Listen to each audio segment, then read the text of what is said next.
স্যারের আমি স্যার আমাকে অনেক ভালোবাসছে। আমার যত সমস্যা ছিল স্যার আমাকে অনেক হেল্প করছে, সব দিক নির্দেশনা দিছে। আমার যে প্রবলেমগুলো ছিল স্যার বলছে যে এইটা এইভাবে করো তাহলে সলভ হবে। স্যারে আমার আল্লাহর রহমত, আর আল্লাহ আছে আর স্যারের জন্য আল্লাহর রহমত আমি এই জবটা পাইছি। আচ্ছা, এখানে একটা বিষয় আমি বলি, ও যত সহজে বললো যে চাকরিটা পেয়েছে, আসলে অত সহজে কিন্তু পুলিশে চাকরি পাওয়া সহজ না, বা কোনো বিষয়ে চাকরি পাওয়াটা সহজ না। বসেন। মইনুলের দুলা ভাই আর কি, তাই না? জি।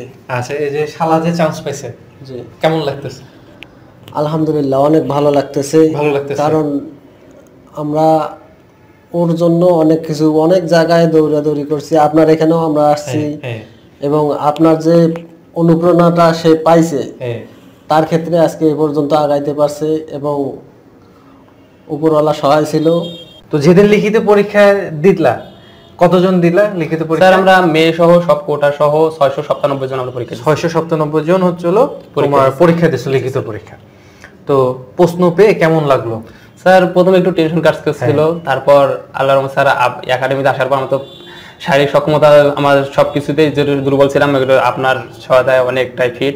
তারপর লিখিত পরীক্ষায় আপনি যে ক্লাসগুলো নিয়েছেন স্যার, প্রায় স্যার সবগুলো নেই প্রায় স্যার। আচ্ছা, শুধু স্যার আমার একটাই সমস্যা ছিল, আমি একটা অঙ্ক স্যার রচনা লিখতে, একটা অঙ্ক গণিত দিতে পারি না, সময় বেশি লাগছে রচনাটা লিখতে। তার মানে তুমি 40 মার্কে অ্যানসার দিছো আর কি? জি স্যার। 45 এর মধ্যে। জি স্যার। যারা পুলিশ লাভার, যারা পুলিশ কনস্টেবল হতে চাও, তাদের তোমার বক্তব্যগুলো শুনলে ওদের কাজে লাগবে। জি স্যার। ঠিক আছে কি? জি স্যার। আচ্ছা, তাহলে তোমার প্রথমে পরিচয় দিয়ে শুরু করো। আমার নাম মোহাম্মদ মমিনুল ইসলাম, আমার বাসা পীরগাছা উপজেলায়। আমার মামার কাছে অনুপ্রাণিত হয়ে আর ইউটিউবে ভিডিও দেখে আমি সোলজার ট্রেনিং একাডেমি রংপুরে আসি। আচ্ছা, এর মামা মানে রনির কথা বলছো? স্যার, রনি আমাদের একাডেমির শিক্ষার্থী ছিল, এর মামা আগে আসছিল, এসে এখানে প্রস্তুতি নিয়ে 1 মাসের কোচিং করে ও সেনাবাহিনীতে চাকরি পেয়ে এখন সেনাবাহিনীতে চাকরি করছে। জি স্যার। আচ্ছা, এখন তুমি কন্টিনিউ করো। তারপর স্যারকে ফোন দিলাম আর মামার সাথে পরামর্শ নিলাম। তা মামা বললো যে এখানে যাও, যত অভিজ্ঞতা বা যত সমস্যা থাকবে স্যার এখানে সব সলভ করবে, আর পরামর্শ দেবে যে কোথায় গেলে কি করা এটা প্রবলেমগুলো সলভ হবে। তাই আমি স্যারকে ফোন দিলাম। ফোন দেওয়ার পর এসএসসি পরীক্ষা আমি 8-এ থাকাতেই আমি ফোন দিয়েছিলাম স্যারকে।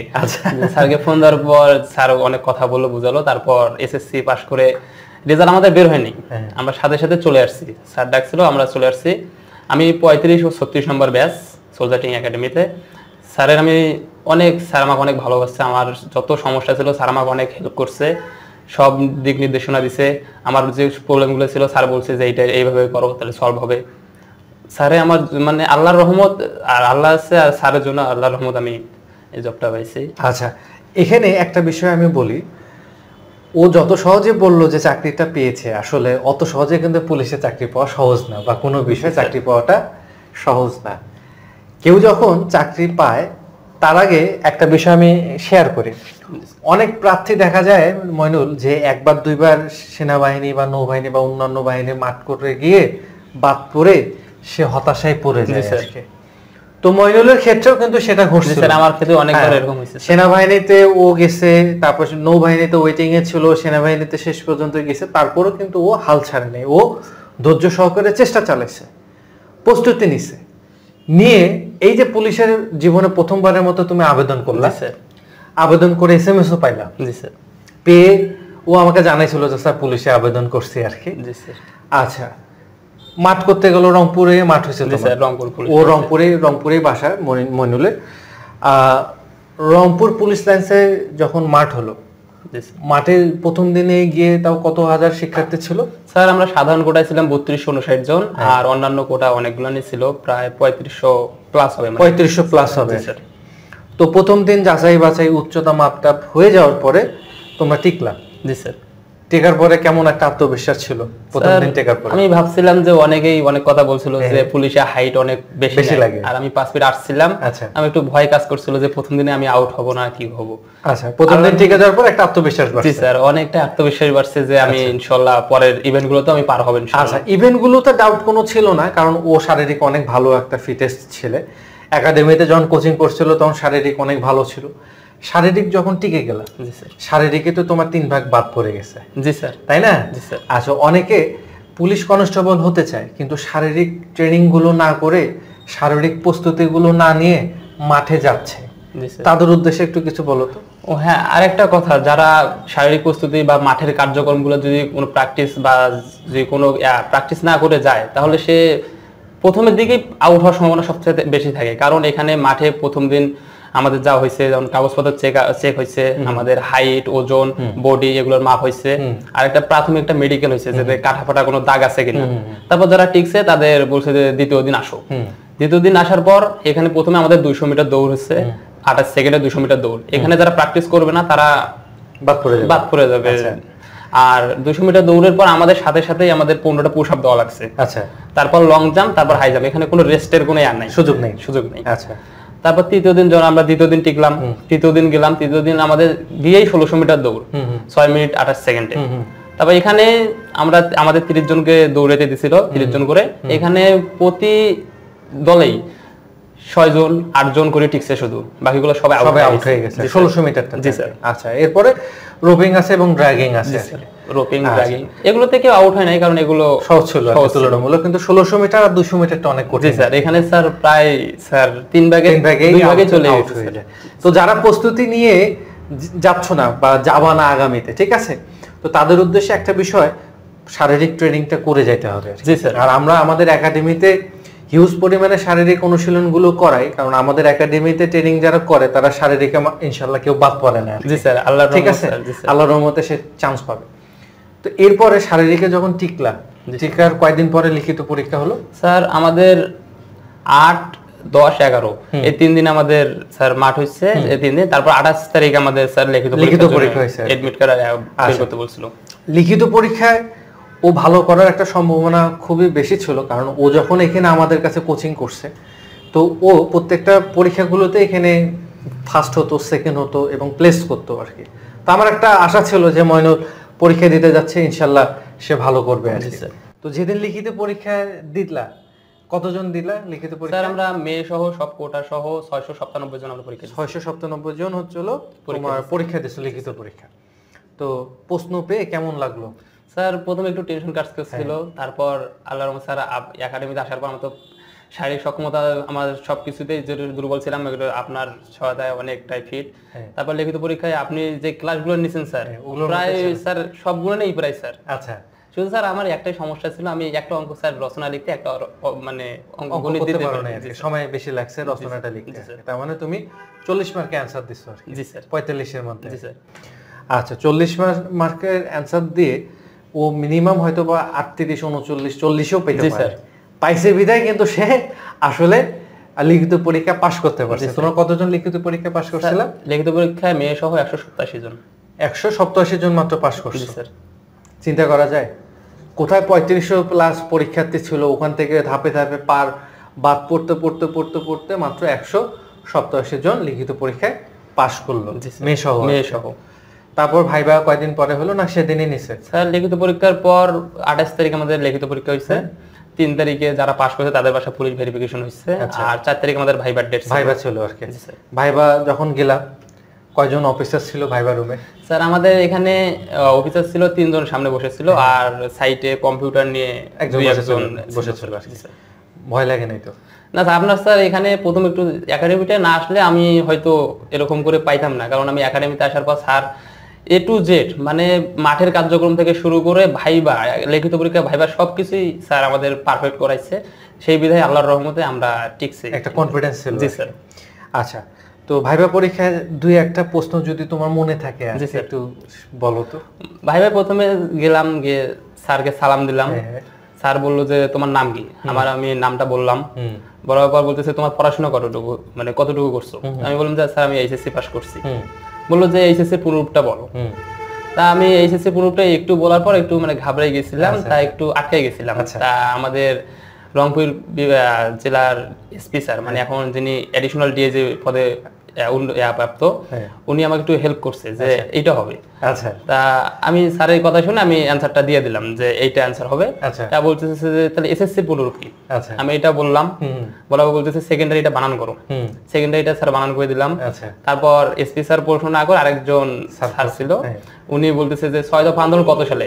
এই কথা বলার সাথে আমি বলছি যে 1966 সালে। তারপর বলতেছে যে কোথায়? আমি বলছি স্যার লাহোরে। গুড, যাও বাইরে যাও। এটাই শেষ? জি স্যার। আচ্ছা, তার মানে খুবই অল্প প্রশ্নের মধ্যেই একজন প্রার্থীর কনফিডেন্স তারা খুঁজে পাওয়ার চেষ্টা করছে আর কি। ঠিক আছে, এই কনফিডেন্সটা নিয়ে সঠিক উত্তর দেওয়ার চেষ্টা করতে হবে। যে দুইটা কোশ্চেন করছে, যে দুই তিনটা, এই দুইটিতেই কিন্তু অনেকে নাও পারতে পারে আর কি, তাই না? অনেকে স্যার ঘাবড়াই গেছে স্যার এখানে অ্যানসার স্যার। আর আপনি একটা বিষয় আমাদের শিখাইছেন যে যদি তোমরা কোনো অ্যানসার যদি করো যদি না পারো তাহলে ডাইরেক্ট বলে দিবা যে স্যার আমি দুঃখিত, আমি অ্যানসারটা জানি না। কিন্তু এখানে স্যার অনেকে বলছে স্যার মানে অনেকে করছে, সেই জন্য স্যার অনেকে বাদ পড়ে গেছে। তো ভাইভাতে তোমরা টোটালি কতজন টিকলা পরে?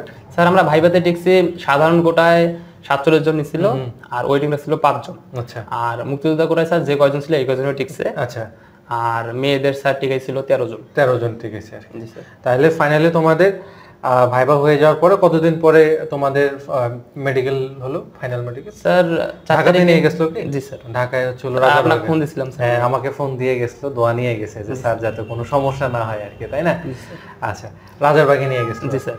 স্যার আমাদের 4 তারিখ ভাইবার পর যখন রেজাল্টটা দিল, তারপর 8 তারিখ একটা মেডিকেল হয়েছে আমাদের রংপুরে, রংপুর পুলিশ হাসপাতালে। এখানে স্বাভাবিক একটা মেডিকেল হচ্ছে যে চেক আপ, চোখ পরীক্ষা, তারপর হাত, তারপর মানে প্রাথমিক থেকে চূড়ান্ত সবগুলো নিয়ে এখানে করছে। আমি একটা স্যার আমাদের মেডিকেল করাইছিল এখানে করার পর যেটুকু যাদের সমস্যা স্যার বলছে যে তোমার এটা সমস্যা, এইটা করো, তাহলে তুমি ঠিক হয়ে যাবে, ফিট হয়ে যাবে। স্যারের দিক নির্দেশন অনুযায়ী আমি স্যারদের অন্যান্য স্যারদের দেখাইছি, তারপর আল্লাহর রহমত আমি এখন স্যার ফিট, সেই জন্য আমার স্যার কোনো সমস্যা ধরা পড়েনি। যাক, আল্লাহর রহমতে তাহলে তোমরা এই 3500 প্লাস প্রার্থী থেকে টোটাল এখন 23 তারিখে তোমাদের জয়েনিং, তাই না? 2024 সালের 23শে জুনে হচ্ছিল এদের জয়েনিং। তো আজকে ভিডিওটা রেকর্ড করছি, আজকে হচ্ছিল 21 জুন। এই যে একটা প্রার্থী ভালোবাসার টানে ট্রেনিংয়ে যাওয়ার একদিন আগে এসে দোয়া নিতে আসছে, তো একজন শিক্ষক হিসেবে এটা কিন্তু অনেক বড় পাওয়া আর কি। বুঝতে পারছো কি বাবা? এই যে তোমরা 23 তারিখে আল্লাহ যদি বাছাই রেখে ট্রেনিং এ অংশগ্রহণ করবা, ও রাজশাহীতে সাদ্দাতে তোমার ট্রেনিং হবে, সবাই দোয়া করবা এর জন্য, মইনুলের জন্য। এই যে একদিন তোমরা সিনিয়র হওয়া হয়ে দেখবা যে তোমরা একদিন জুনিয়র পুলিশ কনস্টেবলদেরকে তোমরা ট্রেনিং করাচ্ছ, তোমরা একদিন পড়ালেখা করে প্রমোশন পেয়ে একদিন আরো উচ্চ পর্যায়ে যাবা আর কি। সেদিন দেখবা যে তোমার একজন শিক্ষার্থী যদি ভালো কিছু করে তোমার কাছে আসে, দেখবা যে এটার আনন্দ অনেক বেশি। বুঝতে পারছো কি? এর মধ্যে একটা আনন্দ আছে আর কি, বুঝতে পারলাম? তো যাই হোক মইনুল, শেষমেশ তোমরা ট্রেনিং এ মেয়ে এবং পুরুষ মিলে 72 জন সিলেক্ট হয়েছে। স্যার আমরা 72 জন সিলেক্ট হয়েছে। 72 জন হয়েছে। আর আরেকটা বিষয় ছোট্ট করে না বললেই নয় আর কি, অনেকে পুলিশের চাকরির ক্ষেত্রে অনেকের একটা ভ্রান্ত ধারণা থাকে যে টাকা পয়সা দিয়ে বোধহয় চাকরি হবে। হ্যাঁ, এখনো পুলিশ যে অনেক অনেস্ট ওয়েতে বা সৎ পথেই যে প্রার্থীদেরকে নির্বাচন করছে, এটা কিন্তু এখনো আমরা অনেকে বুঝতে চাই না। জি স্যার। যেহেতু মইনুল আসছে, ওকে আমি প্রশ্নটা করি, তুমি তো চাকরি পেলে নিজের যোগ্যতা। জি স্যার, নিজ যোগ্যতায় স্যার। যারা 72 জন চাকরি পেয়েছে ওরা তো মনে হয় নিজ যোগ্যতায় স্যার। আমার দেখা স্যার যারা আমাদের মাঠে আউট হয়েছে তাদের এখানে স্যার কোনো স্যার ইয়াবে নাই স্যার, কারণ এখানে যে আউট হইতেছে দৌড় হোক বা অন্যান্য ইয়াবে হোক, আনফিট সিল মেরে স্যার, অযোগ্য মেরে স্যার বের করে দিতে সাথে সাথে। আচ্ছা, এটা তোমরা বুঝতে পারছো? জি স্যার। তোমাদের এসপি স্যার কি কোনো নির্দেশনা দিছিল এই বিষয়ে? স্যার আমাদের প্রথম দিন থেকে শেষ পর্যন্ত সিলেক্টেড হওয়া পর্যন্ত আমাদের স্যার একটাই কথা বলছে, এখানে কোনো দালালের খপ্পরে পড়বা না তোমরা, এখানে সবাই আসছো নিজ যোগ্যতায়, যাদের আল্লাহ রিজিকে রাখছে, তোমরা যারা নিজ যোগ্যতায় টিকবা তারাই চাকরিটা পাবা। গুড, এই বিষয়টা মাথায় রাখতে হবে, কারণ যারা এবছরে যারা আবার আগামীতে পুলিশ কনস্টেবল পদে পরীক্ষা দিতে যাবা, তোমাদের অবশ্যই আগে থেকে মইনুলের মতো পূর্ব প্রস্তুতি নিয়ে যেতে হবে। আর হাল ছাড়া যাবে না, ধৈর্য সহকারে প্রচুর পড়ালেখা করতে হবে, অনুশীলন করতে হবে, আর পরীক্ষার মাঠে গিয়ে তোমার যোগ্যতা এবং দক্ষতাগুলো প্রমাণ করতে হবে, তাই না? জি স্যার। আচ্ছা, তোমার দুলাভাই আসছে, তোমার দুলাভাইয়ের একটা আমরা অভিমত শুনি। দুলাভাই আসেন, এখানে বসেন। আচ্ছা বসেন। মইনুলের দুলাভাই আর কি, তাই না? জি। আচ্ছা, এই যে শালা যে চান্স পাইছে, জি, কেমন লাগতেছে?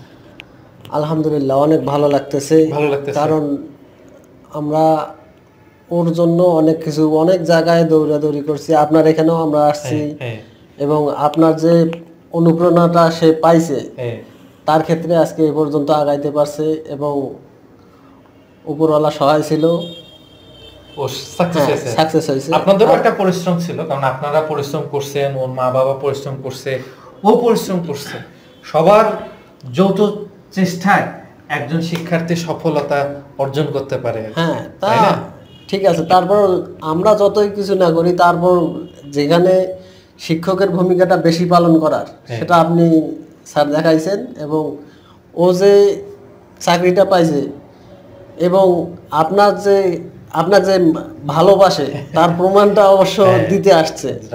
তো আমাকে খুবই ভালোবাসে। আপনি দোয়া করবেন ওর জন্য, আমাদের জন্য দোয়া করবেন, আমরা যেন ওর সঙ্গে যেমন ছিলাম, ওর যখন মানে লেখাপড়া করছে ছোটতে, তখন থেকে যখন যেমন ওর সঙ্গে ছিলাম, ওর বাবা মা, আমার শ্বশুর শাশুড়ি তারা অক্লান্ত পরিশ্রম করছে, এবং আমার শ্বশুর এখনো রিক্সা চালায়। এই রিক্সা চালানো পয়সা দিয়ে মনে করেন যে মানুষ করছে ওকে, এটা অনেক গর্বের, এটা অনেক গর্বের একটা বিষয়। টাকা পয়সার তোয়াক্কা না করে মনে করেন যে অনেক কঠোর পরিশ্রম করে আমার শ্বশুর শাশুড়ি তারা তাকে নিয়ে আসছে, ওর পিছনে অনেক কষ্ট করছে। এবং আপনার যে অনুপ্রেরণাটা বা আপনার যে ভালোবাসাটা, এই ভালোবাসাটার মূলেই মনে করেন যে ওর ভিতরে সবকিছু কাজ করছে আর ইনশাআল্লাহ। যে কোথাও আমি হারতে চাই না, যেখানে দুর্বল ছিলাম সেখানে আমার স্যার আমাকে সহায়তা করছে। রাইট, এটাই হচ্ছে। আপনারা অনেক পরিশ্রম করছেন, আল্লাহ তাআলা আপনাদের সকলের মুখে হাসি ফুটাইছে, তাই না? মইনুল, এই যে বাবা দেখো কত কষ্ট করে তোমাকে আজকে একটা রাস্তায় নিয়ে গেছে। জি স্যার। পুলিশে চাকরি করবা, একটা জিনিস মনে রাখবা সব সময়, যে সৎভাবে সৎ পথে জীবনটা অতিবাহিত করবা, তাহলে দেখবা তোমার সন্তানরাও একদিন মানুষের মতো মানুষ হবে। হয়তোবা তোমার বাবা আহামরি কিছু করতে পারেনি, কিন্তু তোমাকে এই যে মানুষের মতো মানুষ করছে, তোমাকে একটা সরকারি চাকরিতে সে নিয়ে গেছে পড়ালেখা করায়, এটা কিন্তু সব পিতারা পারে না। জি স্যার। বাবা, বুঝতে পারছো কি? স্যার। দেশের জন্য, মানুষের জন্য এবং পরিবারের জন্য সব সময় সৎ পথে থেকে কাজ করবা, এটাই তোমার প্রতি আমার নির্দেশ এবং শিক্ষক হিসেবে আদেশ। দোয়া করেন স্যার আমার জন্য, আমি সৎভাবে জীবনযাপনটা দোয়া থাকলো। ধন্যবাদ সবাইকে, ধন্যবাদ দুলা ভাই আপনাকে। ঠিক আছে কি স্যার? আমার জন্য স্যার দোয়া করবেন। অবশ্যই অবশ্যই বাবা, দোয়া থাকলো, দোয়া থাকলো। বসো। Thank you very much. আসসালামু আলাইকুম।